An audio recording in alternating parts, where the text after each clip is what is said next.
Hello everyone, and welcome back to Thought Debris, the place where we discuss important topics you may not have thought about. My name is Bree, and let's jump into it.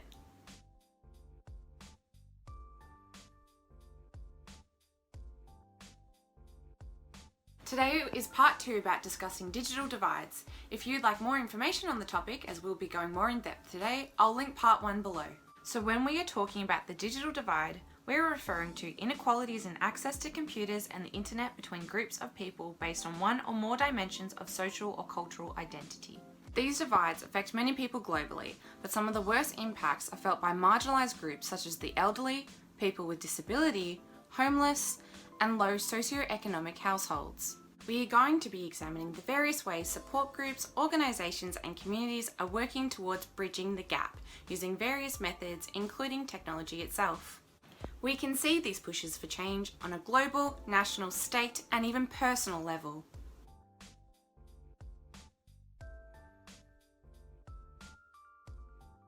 The UN Secretary-General has dedicated a focused, high-level panel to investigate and foster global digital cooperation.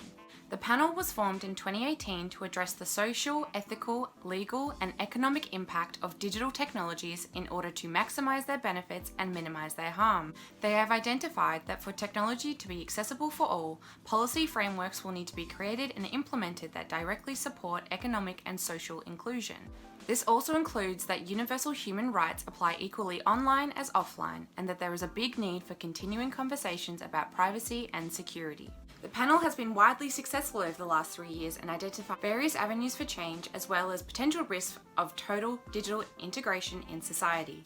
They have overall made 11 recommendations based on 5 main areas of focus. Here are just some of the ways the UN has suggested achieving a bridged digital environment on a global level.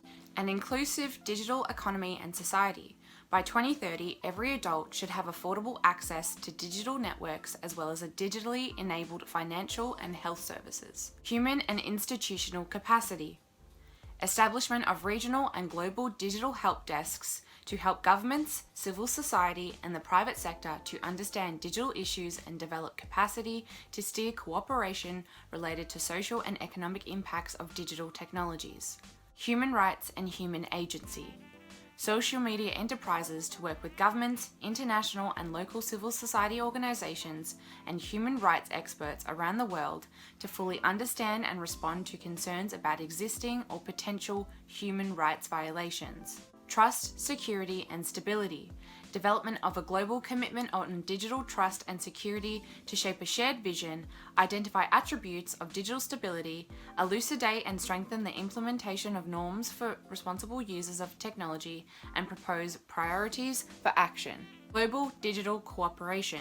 Support a multi-stakeholder systems approach for cooperation and regulation that is adaptive, agile, inclusive, and fit for purpose for the fast-changing digital age. Now let's move closer to home.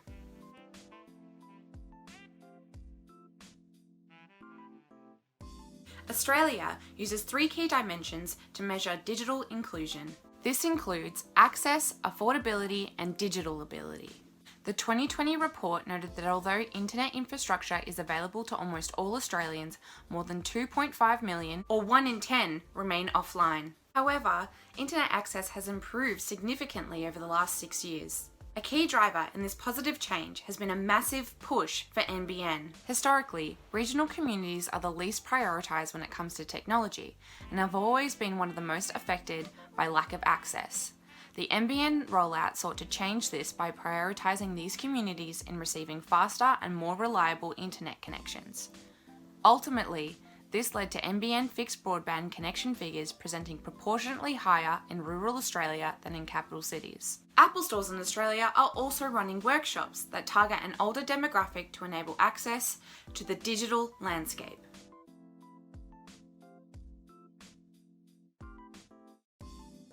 In 2020, children in Victoria spent almost half the year learning from home. COVID-19 exposed a massive digital divide when it comes to education and how it can potentially affect our children. In an attempt to bridge this divide, the state government partnered with schools to ensure all students had access to a device and an internet connection for home-based learning.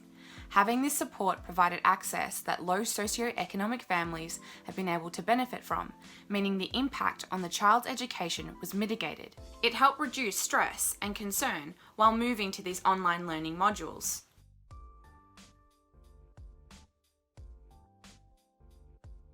Now you may be thinking, these reports offer great and albeit large systems of support. But did you know you can also help bridge the gap in your own life? A concept that we hear thrown around, mainly in education systems, is learning by doing. As a young individual who grew up with some form of internet-based technology, it is easy for me to forget that not everyone easily adapts to new digital innovations. A 2018 La Trobe University news post also highlighted the impact of digital divide on seniors.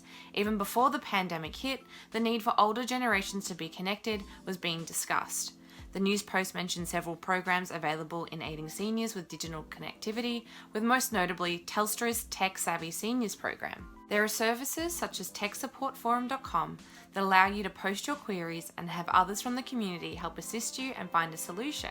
Having these programs and options to get help is a great step forward, but sometimes they're not always the most convenient. I live with my nana and also work with people over 50 who will often need assistance. When I was younger, I found I had very little patience for the same repeatedly asked questions, and I found that was due to privilege. Innately, it has been a privilege to grow up in a majorly digital age. I have to remind myself that not everyone has been exposed to technology the way I have. Personally, as we as individuals need to be on the front line of fostering understanding in our personal lives and enabling the digital divide to close, even just slightly. Allow people to ask questions, even if they're basic to you. Show them how to access things on their device, and then allow them to do it themselves. Learning by doing is such a great concept as it works on multiple levels. The person who is disadvantaged gains confidence and understanding through repeated action, and the person teaching gains empathy and a greater understanding of privilege and inherently what we mean by digital divide and why it's important to work towards closing the gap. Thank you all for watching, and I've hoped you've learned about some of the ways that communities and systems of support are working towards closing this divide. Feel free to leave a like and a comment about anything that you've learned today, and remember that even you can make a positive change.